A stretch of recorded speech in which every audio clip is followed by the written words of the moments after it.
beautiful. It's stunning. I can't even start to describe to you how beautiful it is. Can you imagine when you're swimming and you're looking at the bottom? You can see like two currents merging and crossing. If you see my video, I have something white on my shoulders, Yeah. my legs. Yeah, so that's car grease. Why? What does that do? That basically, so there are a lot of microorganisms in the water that sting. They call them sea ants, but trust me, I'd rather get bit on land than in the sea. Okay. Hello, everyone. This is your host Himang at Innovation Sports and Life. Today, I have a very interesting guest, an elite ultra marathon swimmer, Sucheta Deb Burman. She's a brilliant athlete who's accomplished a whole lot in the world of swimming, especially open water swimming. Her story is very inspiring. She's been a national level swimmer for a number of years, has done numerous open water swims, including the only female from Karnataka to successfully complete the 76th world's longest open water swim.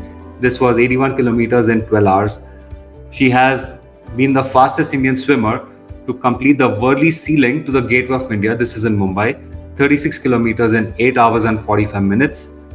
Very recently, she completed a two-way swim across the Palk Strait, also known as the Setu area. This is a round-trip journey from Dhanushkodi, India to Talaimana, Sri Lanka. This was 34 kilometers in 10 hours and 9 minutes. Sucheta is also a certified swimming coach with the National Institute of Sports slash the Sports Authority of India.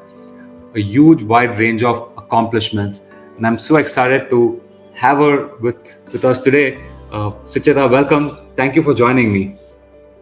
Thank you for having me, Hemang. It's truly a pleasure and an honor. Thank you. So, Sucheta, this has been a very recent accomplishment, right? The entire journey, across the Ram Setu bridge and or the Ram Setu area and back. Right. So, how did that come about? Like, what was the genesis? Why that area specifically? Okay, so basically, I've been doing a lot of swims for a while, and I am a religious person. I have I have deep faith in God, and considering Lord Ram is one of the most one Lord Ram is someone we worship and someone we believe in, and our faith in him is innumerable in our country, and it's something you cannot dispute. So I did set out for the swim last year, and it was mine was it was a Ram Setu expedition, but everyone's turned it into the Palk Strait swim now. But anyways, so I did plan a two-way last year. It went phenomenally for the first one way.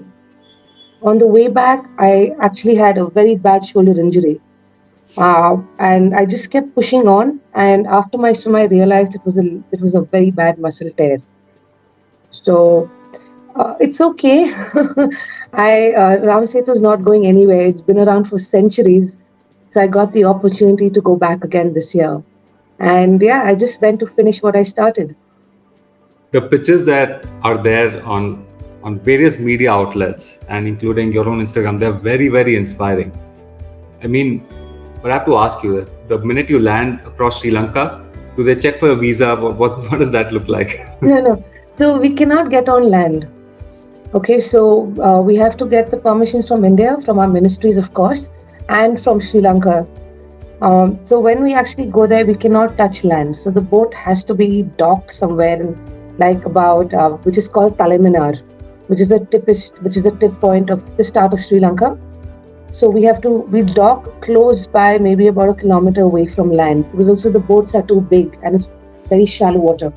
So that's the thing. But me being the swimmer, because I did a two-way, I couldn't really go that far either, because as per the rules they have certain rules that we have to follow and abide. These are international rules and regulations. So we respect that, and we just turned around at the exact same point, and then we come. Then I came back because mine was a two-way. Yeah. Insane. So this was, like really day and night swim as such, right? And Yeah. uh, so I've done swimming, at a hobby level, you can say, as more of a fitness person. One of the scariest things for me is night swimming.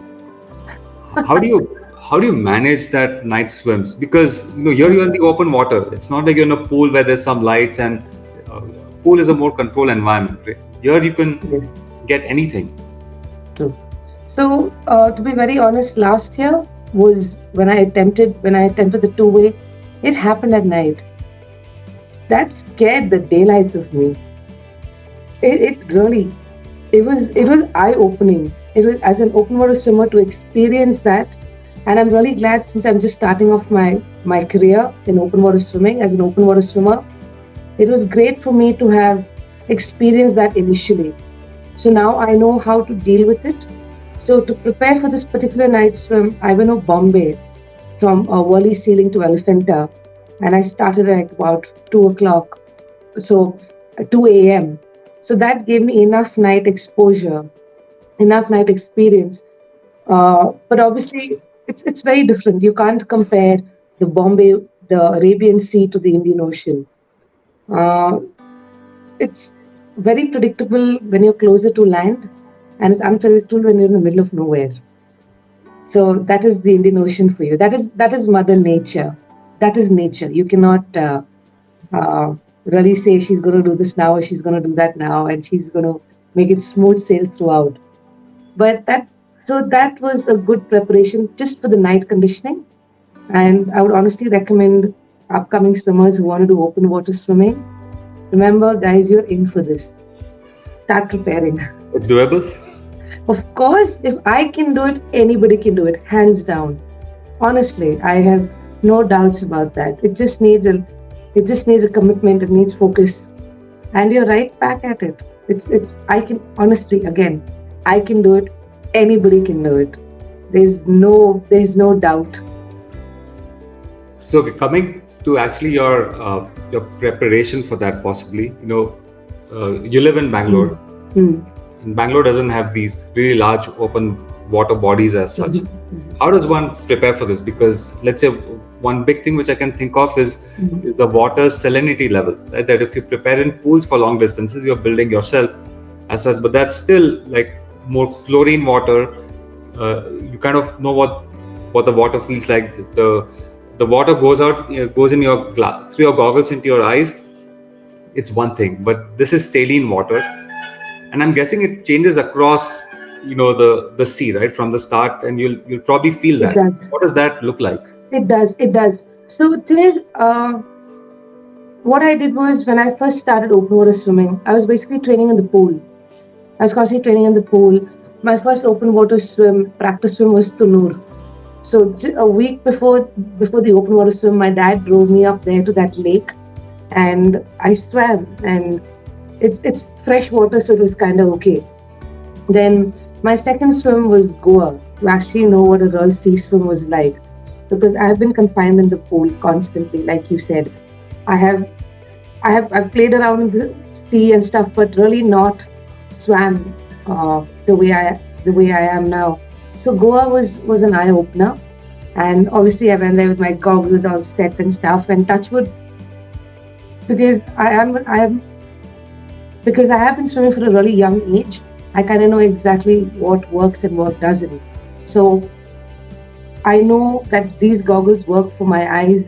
The water won't go in. They may be a little tighter, but I rather have them a little tighter than having my eyes burning with the seawater, and it's minute sand and stuff get in, and it's Yeah, not nice. uh, It's and very that unpleasant. was get accumulate, particularly in your eyes. That's I mean, see, I used to again, like in terms of endurance sports, I used to be a runner. That's how I first started. And when you sweat, that sweat accumulates like everywhere. But you can still wipe it off, right? Where you're running, there's a water station. You can just clear up your face and start running again. What do you do when you are in the ocean? Nothing. Just swim. No, because once you adjust your goggles and even trying to take the water out, it's already opened a gap. The seal's broken, and you really can't even wipe yourself out there. So you have to just go figure. even, even if you do change your goggles, even if you do change your goggles, it's still wet, and then and then obviously some water comes in and then try to seal it off again. It is not really easy being out there. So that's why, coming back to your question, practicing was just this for me, in the pool, constantly in the pool, always in the pool, because that's what you need to translate outside. So Goa was my first open water swim. I participated in a 2K. I went back a month later and did like a 10K swim, because that was the start of my open water career. I subsequently, later that year, I did an 81-kilometer swim in 12 and a half hours at the Bhagirathi, um, uh, which starts at the Faraka Dam in West Bengal and finishes at Behrampur in Mushirabad. So that's one of the oldest open water competitions in the world. I think they're celebrating about 78 years this year. So that was Wow. my first real open water experience. Wait, your Yeah. first real water and you crank out a 12-hour swim. 12 and a half. So yeah, so that's where it all started off. And then slowly people within the swimming fraternity started to recognize. And yeah, so I take breaks in between, of course. But when I go back into training, my training schedule, maybe 3 months or 4 months before the swim, goes head on. There is a lot of compromise, sacrifice that happens at that point in time. Sure. So yeah. But let's cover the Palk Strait, the Ram Setu area a bit, and then we dive into how you actually made it all happen. Before you planned the trip, did you take a look at what the tide conditions would be, what the ocean conditions would be? Like, did you have weather forecasts that allowed you to pick a time range? Like, how did you go about selecting the dates? So right here at Rameshwaram per se, because there's the Gulf of Mannar, there's Park Bay, and the Indian Ocean that come together in one spot. So each of them have their own storms and currents and their own moody weather. You know what I mean? So when you're looking at something of that swim, this can only happen between March and maybe mid of April. This is the only time the swim can happen. It's because apparently the locals say that the storms are confused. They're trying to reconfigure it and come back again. So that's what the locals at Rameshwaram say.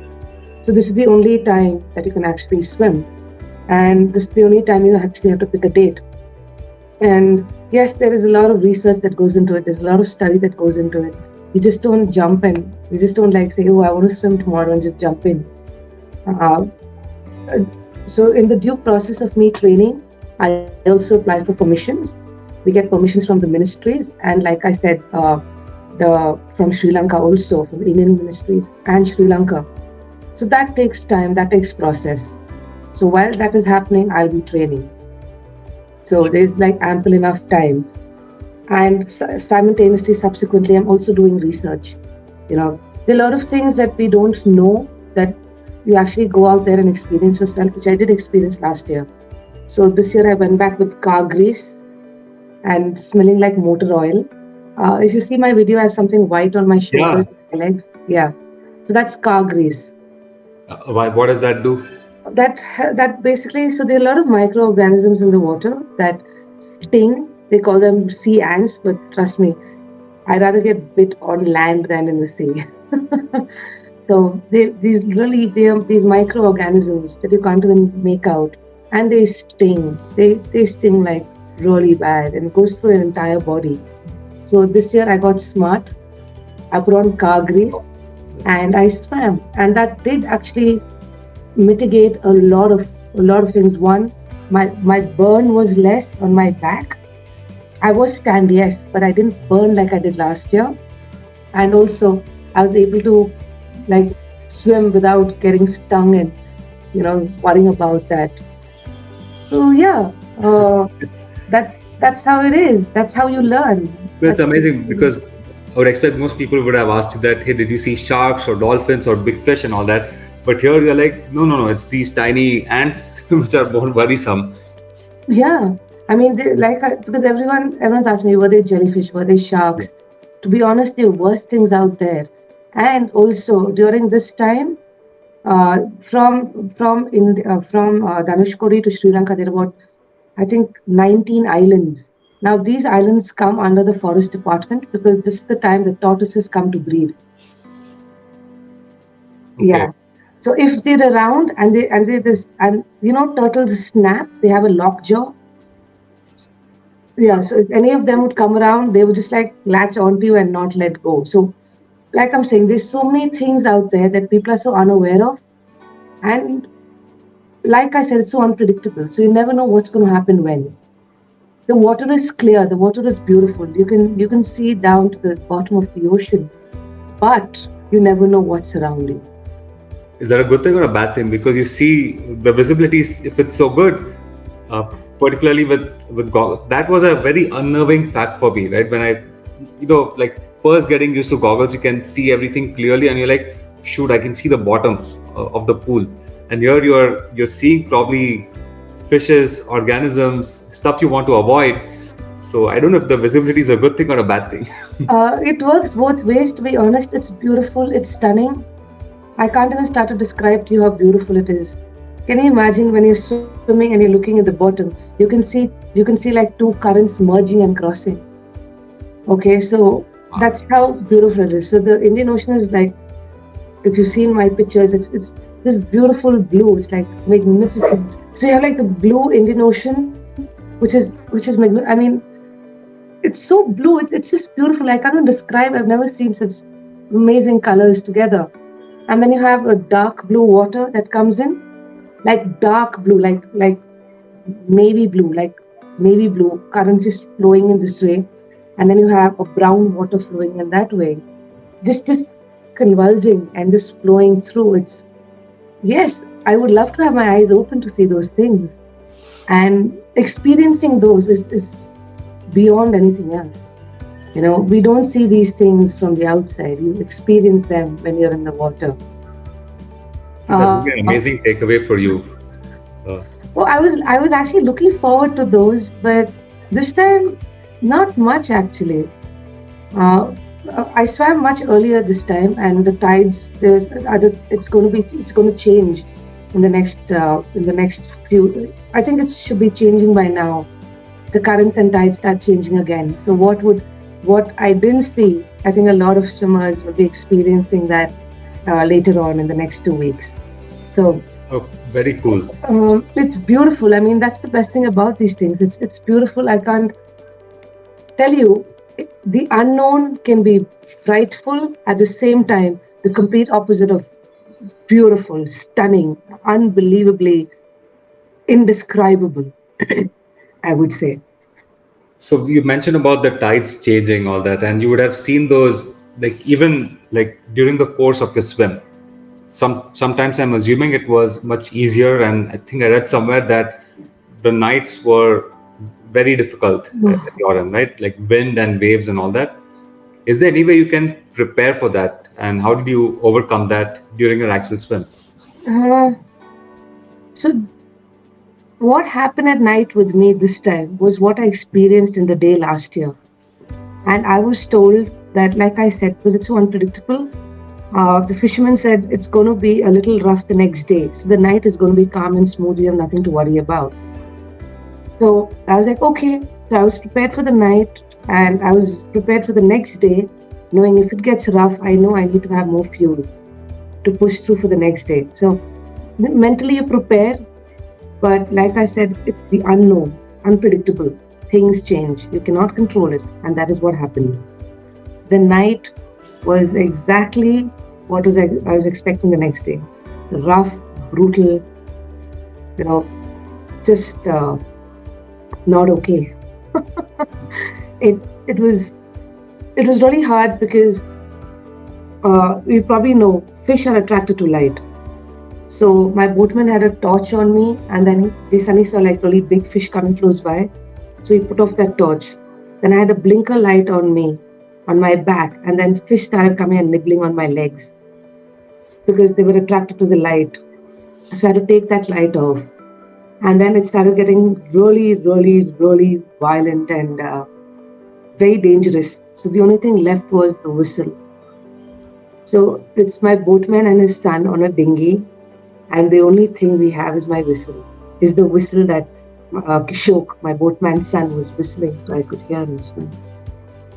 Wow. And then because the wind was also traveling a different direction, and they obviously couldn't hear me swimming because the waves were crashing. So yeah, that was the only thing. And sometimes you can't hear, and the sound is pushing the sound of the whistle elsewhere, so you think they're there, but they're not there. That is scary. It is. I actually was holding on to my dear life at a lot of times in the middle of the night, hoping I would see sunrise. No, I can only imagine, and I don't think there's any way you can simulate this during your training, at least in a controlled environment. Well, like you can't go to an amusement park and say, let's put the wave pool on and I'll swim through it. It doesn't work that way. But this is what it is, Every time I go out, I learn something new. So unless you actually go out and prepare, like how do you prepare for this for an open water swim if you're constantly in the pool? This is how it is. Sign up for competitions that are controlled, that there's a certain direction you have to go. And it's not too long. So they'll be like 5 hours, maximum 5 hours for like a 10K or something. It's much more restricted and controlled. That's a good way to start off. That's experience. And you're saying saline water, to be honest, the Indian Ocean is far more saltier than me swimming in Bombay at the Arabian Sea. The salt hit me in like the first 10 minutes, 15 minutes. What does Uh, that feel like? it like so now there are very few things I can taste and still can't taste. That is what it is. You'll be Yeah. it's rough. It feels rough. Anything that touches your tongue, even water burns. Your lips are like uh, like dried up and shriveled, and yeah, it's not a nice feeling, and it goes like down to your throat. Just imagine like eating like like a whole mug of salt water, just taking it down, highly diluted. It's a lot, but then this is what I've learned over the years, right? This is how I've come to know, like, okay, my mind is prepared, my body is prepared to handle all this. I know how to tackle, I know how to maneuver. It all just comes with sheer experience. I can be telling you a lot of things. I can write a whole book and tell you this is what it's going to be, that is what it's going to be. But unless you're really down there, getting salt in your mouth and getting burnt on your back, there's no other way you'll know. Amazing. And now, if we can sort of change gears into like, how did you fuel yourself? Like, and this is one part is for the entire swim duration, but the other is getting your body ready in the months leading up, to this expedition, right? So how did that look like? Like, how did you know that your body was ready, from a diet perspective also? One thing I say this about food is fuel. Yeah, we can eat anything and everything, but when you're preparing for a swim at this caliber, things need to change. Uh, there is. It's not that I didn't eat. I ate a lot of oily food. I ate as much as my heart content. But when it came down a couple of weeks before that, everything had to be controlled. Um, I did miss out on like what I really wanted to eat, uh, which I ate after my swim and didn't work out really well for me. It became more visual.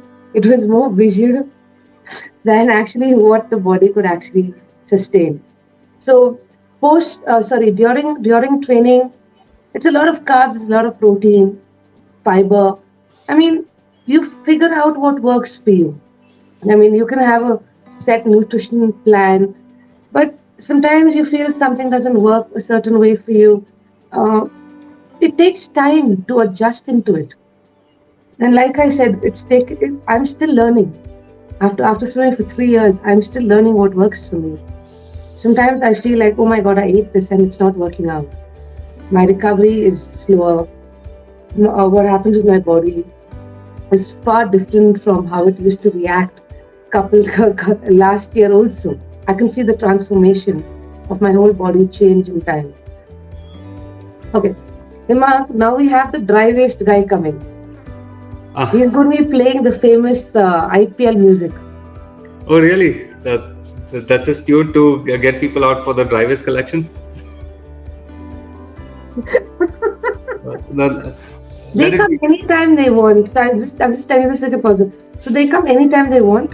Sometimes they show up at 6:30 in the morning. Sometimes they show up at like 7 in the evening. They have no set time. They will come whenever they want. Yeah, agree. That's how it is. And when you ask them, you will not believe. They actually turn around and tell us, "We are coming to your doorstep. So when we come, you be ready." Of course. We're at the mercy. We're literally at the mercy. First of all, we're doing segregation. By the way, do you know there are not too many. Bangalore is one of the main cities that is actually following segregation Yeah, down to the point. yeah. Delhi, I've heard Bombay don't in care. Bombay, no one segregates. Uh, Nobody segregates except Bangalore, yeah, which is a beautiful thing. yeah. I fully agree. And it's and every community, across Bangalore that I've been to have friends and all that, and you see clear guidelines that he you segregate This them is in it. certain food waste in these colored bags, black bags for something else. It's very well organized. I hear BBMP, with its messages going on across, Hmm. communicating about segregation. And the fact is, we're educated people, Yeah, and they have to keep telling us. correct. I mean, we hear you every day. No, but you'll be surprised how many people still do not follow. Where we stay, the guy who takes the garbage, we throw it at him. We say, please take it. I'm not desegregating it. Because what happens is, if he takes it, they make him sit there and segregate. Why did you take it? So he said, I'm not taking it. You please segregate. Figure it out. Otherwise, do what you want with it. We are not taking the That's garbage. interesting because a few years ago, my friend was telling me that apparently the garbage pickers, once they take it to the landfills, out there, if they segregate, they are paid something extra. Hmm. So a few years ago, it used to happen that even if you segregated your waste properly, they would still collect it all together into one common bin and then resegregate because that's increasing their income. The But not segregation is anymore. right here, where I live in Yeah. Damloor, under the Damloor Bridge. The whole segregation happens here. Ah. So a Okay. huge segregation, yeah, massive land of segregation, and they kind of put chlorine powder and bleaching powder to every evening or every afternoon after they collect the garbage and after segregation. The whole place is cleaned, you know, completely decontaminated with bleaching powder, chlorine. They get those some sprays and stuff. Okay. Yeah. So I mean, we live here, so it's our safety also. It's our health and hygiene. So it's phenomenal what BBMP is doing, but I don't know what they're doing with the roads yet. Now they'll be fixed, right? It's election time, so for a few When months the roads will be awesome, and then back to May 10th are elections. yeah. They don't have time. By the way, if he's playing that music, I can't hear it. He's So gone.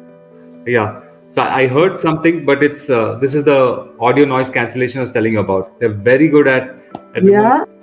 So I don't know if you've been hearing, but there's a pressure cooker going on full blast, at my home. No, I didn't hear. See, it's Oh I can hear wow. it audio, but you had no idea it was playing. But Oh, that is so cool. Okay, then I'll go on. Yeah. yeah. Okay. So, like even when your dog was barking, right? So it's Hmm. not like a really loud bark which I hear. You hear it because it's an interruption. But to you, so locally it would feel a lot more. But Okay. recording wise, it doesn't come. Okay. Okay. That's great then. Okay. So then I'll go on. Okay. Um, so the nutrition plan per se, we have during training, which is about 3-4 months before the swim. It's a lot of carb load, protein, fiber, fruits and vegetables. And like I said, you need to do what works for you, right? It can, people go with blood type nutrition plans also. People go with age, people go with the kind of activities you do. You may follow a very strict plan, but at the end, you need to see what works for you. You need to give yourself time, you need to give yourself patience. And I have the experience of quite some time to get to a point where I know what works and doesn't work for me. Okay. So Can you do talk what about that a works. bit? Like, what does carb loading look for you?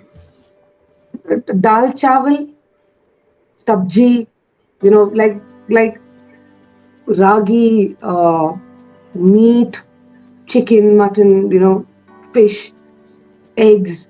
So anything that you're comfortable eating with, and thing is, don't overdo it again. People tend to overdo these things. I've done that. Oh, so you know how difficult it is for the body to come back to normal.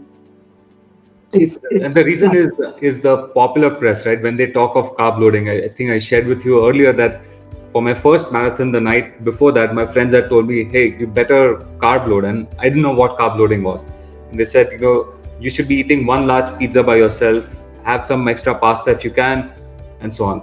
And I didn't do that, but I had a very sincere attempt, and it came very very naturally to me, but the body just hated that. I just could not run as I would normally do. It was sluggish and so on. So when it comes to, let's say, the way you understand your body, like when you're saying you eat dal chawal as carb loading, for example, like is it buckets of dal chawal? Is it one plate? I mean, what does that look like? Not too many people like eating around me. How is that? Two things. One, I eat a lot, and two, I eat very slowly. I'm a very slow eater. So you'll probably finish like a bowl of say jeera rice or something. You'll probably finish that in like maybe 10 minutes or something. I'll probably eat two of that, and I'll take like an hour and a half to eat. Okay, but that's So before your swim, or like how that's much? all training. That's all That's all. training. That's like all during training. Before the swim, even the night before the swim or the day before the swim, it's just curd rice. Just curd rice. You keep it light, or buttermilk and rice. You keep it light. And if you want to have chicken or something, stick with like chicken tikka. Like, okay, I'm a non-vegetarian, so if you're a vegetarian, you stick with like halka sa paneer. You know, paneer just with like a little chaat masala or something for taste. But keep it very light. Keep it very simple. Avoid masalas as much as you can, because the body needs to, go through undergo a lot. So you obviously want energy in the body rather than the body spending time digesting the food. True. And the other thing which I realized, so I started increasing my swimming duration, like in terms of as a trainer, I felt better with a much lighter stomach. Like anything extra which I had, and it's much worse compared to say someone who's transitioning from running to swimming, because with running you can probably still do an okay job on a somewhat full stomach, or even a medium capacity that you fill in, and you'll be okay. But when I would swim, I would feel that the body would just violently react to it. So, what you're saying sort of makes sense, right? That keep it light, use curd rice. It's much easier for a body to digest and go with it. Keep it simple. But it's just like again what I said, it what works for you. Like I know some athletes, like you said, eat a full pasta, like eat a full pizza, or eat like a whole bowl of pasta. That works for them. Is it comes through years of putting your body through a certain conditioning, years of training your body, you know, practice and trying new things. That's you keep evolving as an athlete every time. You keep trying to move forward as an athlete every time. When you say as a runner, this is what you feel, but as a swimmer, you feel differently. Because what happens, I've been saying this from day one, that 99% of the time we are always vertical, right? Through the day. Agree. Even if you're sitting, we're sitting up, we sit straight up, right? And maybe we lie down a little bit or take a nap or whatever. That I'm talking about during the day when we're fully functioning. So the heart is conditioned and the lungs is conditioned for a very vertical movement. Your heart is used to this. But when you swim, you go down horizontal and you go down chest first, right? So that training is different. So suddenly from here, your heart and lungs are coming here. Yeah. So there is more energy, and yes, of course, the G is sorry, center of gravity is much lesser because of the medium of water. But at the same time, it's a different orientation of the body. It changes. It just changes the entire uh, system of how your body functions. You realize these small things are so impactful, and this is what we learn in NIS. This is what we learn at the Sports Authority of India. Basics. These are basics that any coach needs to know or any trainer needs to know how the body functions, basic biology and chemistry and physics of the body. Oh, that's so cool. It's yeah, that's why you come out with that's why certification like this is on a different level, Yeah. and then we talk. I mean, there's so much that goes into it. Yeah, it's unbelievable. I mean, the knowledge that you acquire, I'm able to use that knowledge I've acquired, not only for myself, but also tell people that, guys, this is basics. Swimming is purely physics. Fully agree. Fully agree. You like there were so many paths that were unintuitive. Like before running, you thought that okay, this is how swimming will be until you actually do it.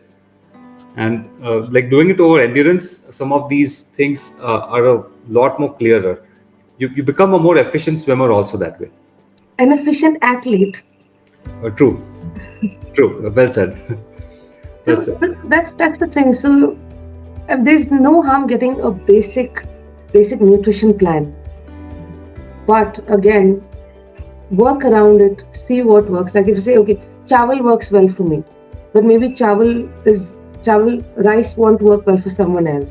They prefer a pasta in the afternoon, or they prefer like a pizza or bread in the afternoon. But so you just take carbs. Maybe you're having like what 100 grams of carbs or 200 grams of carbs. It comes down to an individual. Yeah. You have variety of things these days. There's so much food options, so much food choices, but we're so ghati and so local. No, I'm so local, Bangalore, that the local foods are like ragi mudde and stuff because I've been raised in Bangalore all my life. You see the change, and this is a very personal thing. I do not believe in organic food, plain and simple, because we don't live in a very health, hygiene, clean country for starters, and our immunity is so up notch that we can actually survive anything anywhere. Our stomachs are basically iron lined. You know what I mean? Suddenly introducing something without the chemicals and stuff, it can change the biochemistry of the body. Uh, it can be good or it can be bad. Again, it's very individual based. You have to experiment a lot and figure out what Yes, works for you. yes. Yeah. But this And again is how a about during very the personal opinion. no, and that actually makes a lot of sense because there are folks so what I've grown up with in my family and all that, where they say, in our country because of the variety of the environment changes, all that. Every now and then you got to have the roadside pani puri. This and this actually didn't come just from our family. It came from our family doctor who's you know growing up because he's like you've got to have a few of these organisms in your body. If you just keep it completely clean, that bacteria is required to help fight other things. So he's True. like, no matter what you say, but of course, when he said this was in the 80s and 90s, that his medicine literally would be go have pani puri. And It is still applicable. I still don't disagree. It's like yeah, an occasional, you just need it because the body has to go through so many changes in this day and age. With the variety of foods we have, the variety of things coming in, options, choices are endless.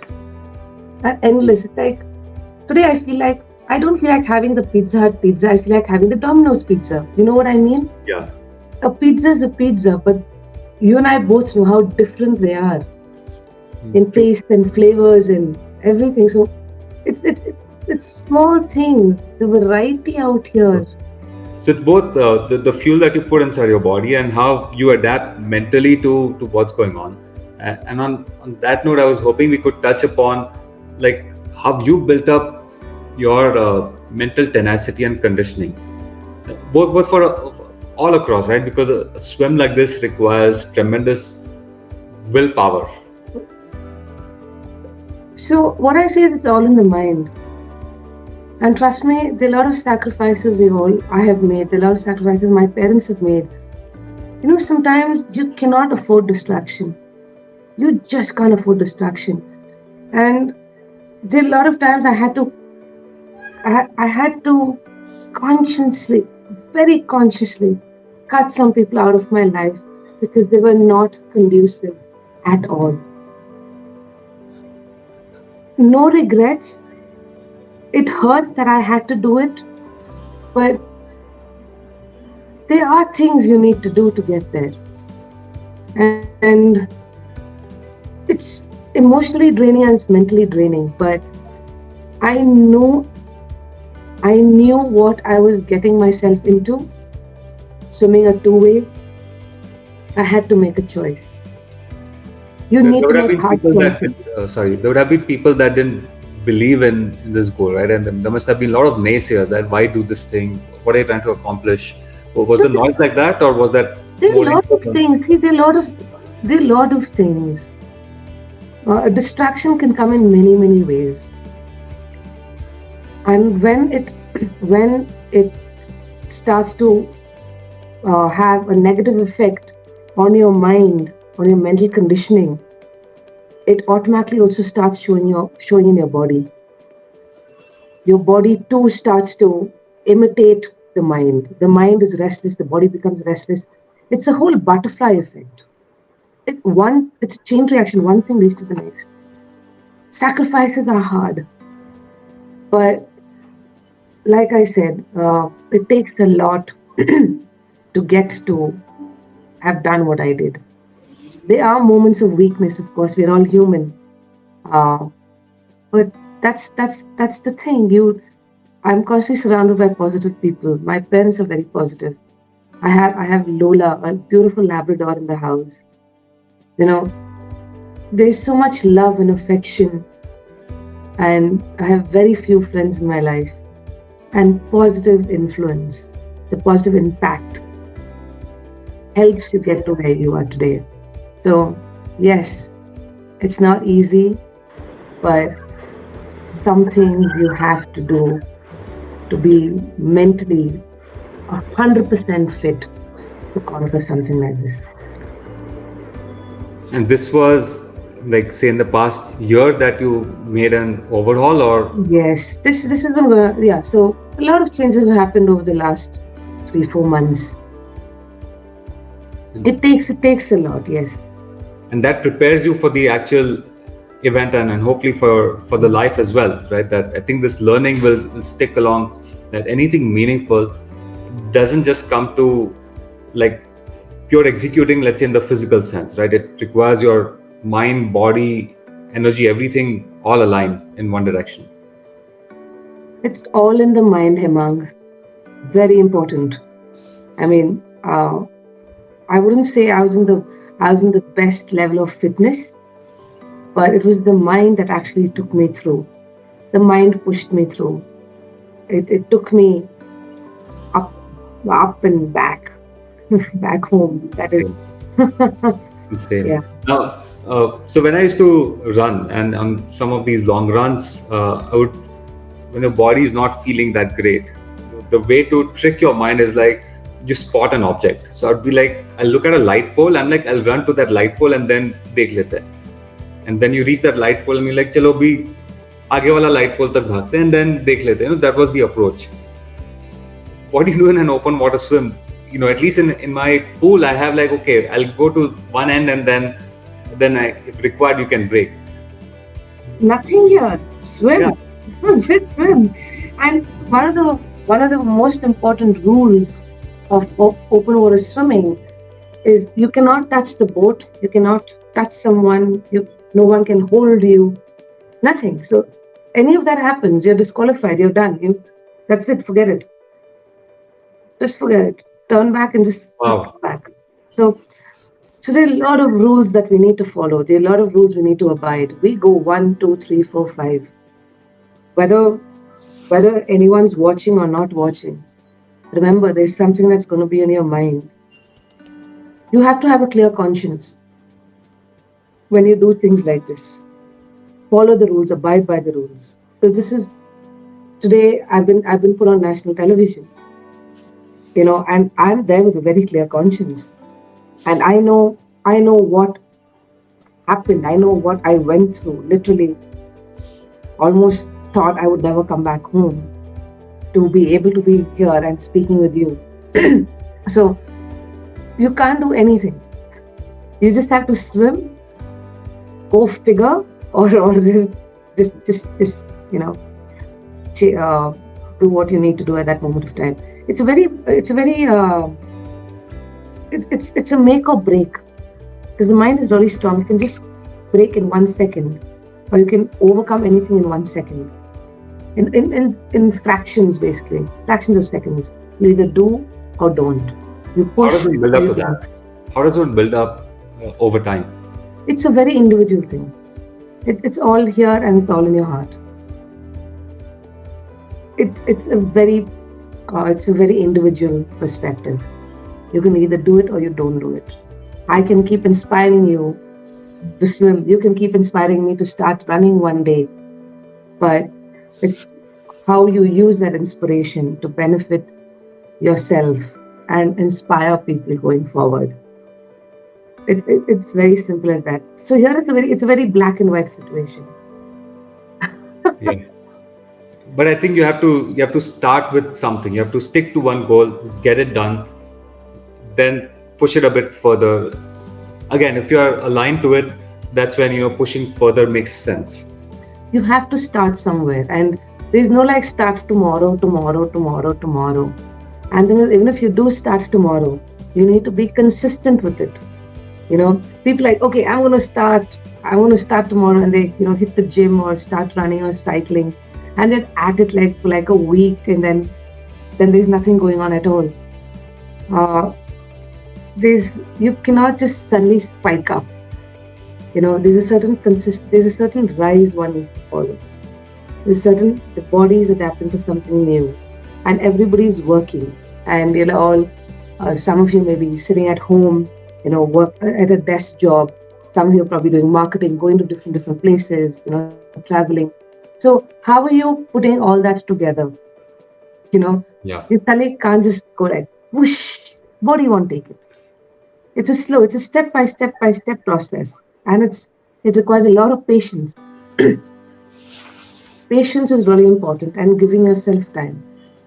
You can't go from ground zero to like the 100th step. You don't. You have to go one, two, three, four, five. You slowly build it. Understand your body. Like you need to really give your body time. You need to give yourself time, and that requires a lot of patience. Very well said. Innumerable amount. I can't imagine to tell you the kind of patience one needs to do something like this. 19 and a half hours alone in the water, nobody to talk to, is is a very different ball game. Imagine you're just sitting in the room, no computer, no phone, just be there maybe an hour, 2 hours, 3 hours, maybe 6 hours, maybe 8 hours. You can do it. Then what? That's your mind that kicks in. How do you fight sleep in such a situation? Oh no, you can't sleep here. You don't have an option. No, but your body would feel tired at some point, and again, your mind will trick you, right? That you're tired, take a break. There's a boat right there, just climb in, hop on, 5 minutes. The mind can play tricks like that. Yeah, it can. Then it's not playing tricks actually. My mind wasn't playing tricks on me. I kept telling myself, why am I doing this to myself? Everybody's at home, it's at night. Everyone's sleeping and chilling or watching telly. Here you are in the middle of the water going tuk tuk tuk tuk tuk swimming. So, it, yeah, you actually start having this whole conversation with yourself. And then you're like, I worked so hard. The sacrifices I've done to get here, blah blah blah. So you're doing a whole introspect with yourself. You're talking to yourself. You have 19 hours to decide what you're doing with your life and is it worth what's next? A whole bunch of things. So it's very meditative actually. I came out maybe physically exhausted, mentally, yes, very exhausted, but there was so much more clarity when I got out in my mind that I think is so important. And it's wonderful that I've gotten a lot of my fights out of my head, a lot of apologies to people, in my head, a lot of anger, coming out here and there, but it just comes out. I honestly felt much lighter, though I felt lighter in my head, even though I came out swollen out of the water. I retained a lot of water, salt water, so I was Ah, like, yeah, I was really expanded like a balloon when I got out, heavier but lighter in the head. very nice. Yeah, so it's it's all in the mind. Surround yourself with positive people. Surround yourself with like-minded people. Surround yourself with people who support you and not in your face, behind your backs also. Find someone who uh, who aligns with you is very, very, very important. And that's just how it is. It's really tough. The sacrifices you make are tough, but it's kind of worth it. I can go back and fix things again for sure, but it wasn't right then, but it probably will be right later.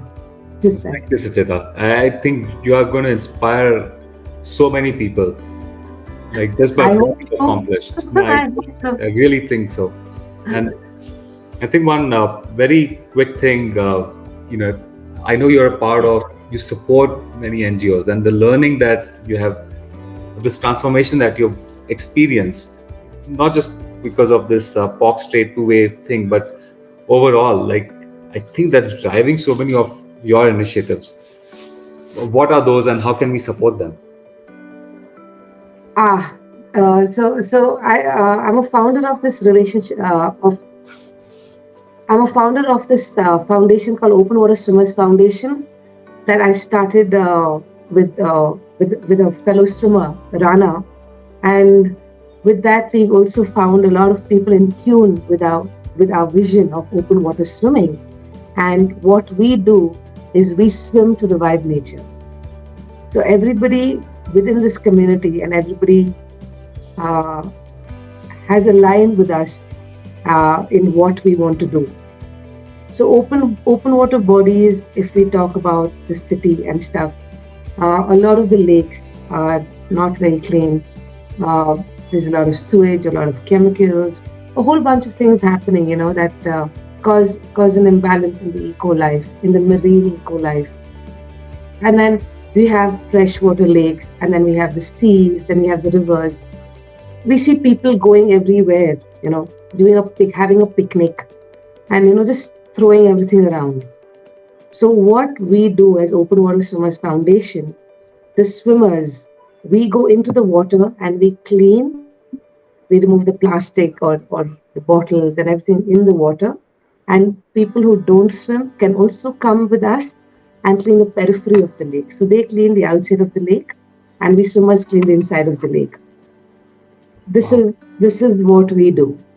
And because we're opening a huge community where we respect nature, and as swimmers, even as triathletes, swimming is a major portion of the sport. It's our way of contributing, it's our way of giving back to nature, it's our way of showing that we respect you. And We would like to sustain and protect and revive and keep her, no matter what happens. Uh, it's it's a huge, big dream, yes, but we start small. So we're in Bangalore. We're among two lakes right now. So we're doing that here.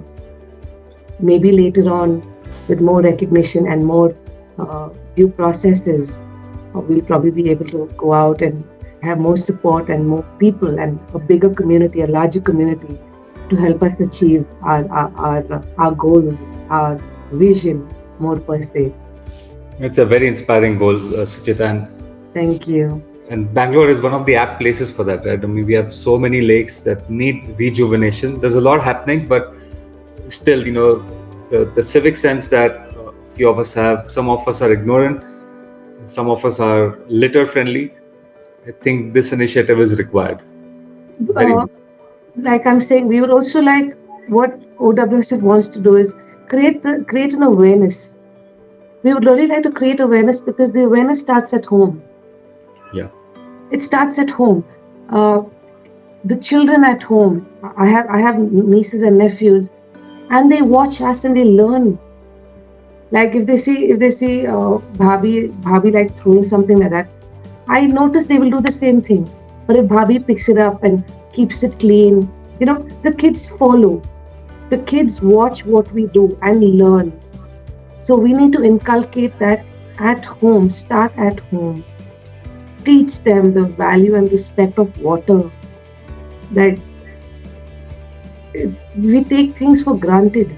And honestly, I don't know how long we can keep taking things for granted before the earth also buckles and Mother Earth's like, I'm done with you guys. Push. You probably just explode Yeah. and make us extinct. So No, inculcate thank you. that respect for water, for the environment, the cleanliness, for their future, our health.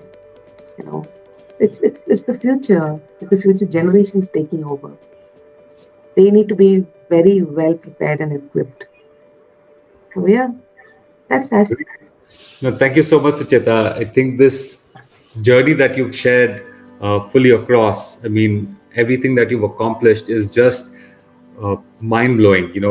I mean, both physical sense on the mental side, the thoughts that you're sharing. I think you're inspiring generations of us. So I thanks so hope much for so. sharing this journey with me today, and I hope people who are listening to this thing will look forward to your work and they can join the Open Water Swimmers Association. Foundation, Sorry, Open Open Water Water. Swimmers Foundation. Guys, chip in even if you don't know how to swim. Just come and learn. We do Yes. have a lot of associate members. We have Nisha Millet Swimming Academy, where you can learn to swim, pick up basic techniques, and then you can join us. You can join OWSF at the lake, and you Oh, can very swim good. with us. Yeah. Looking forward. I'll share the link for OWSF. When this podcast goes live. Yes. Thank you. And thank you, Suchita. Thank you so much again. And Thank you, wish you Hema. all the more success.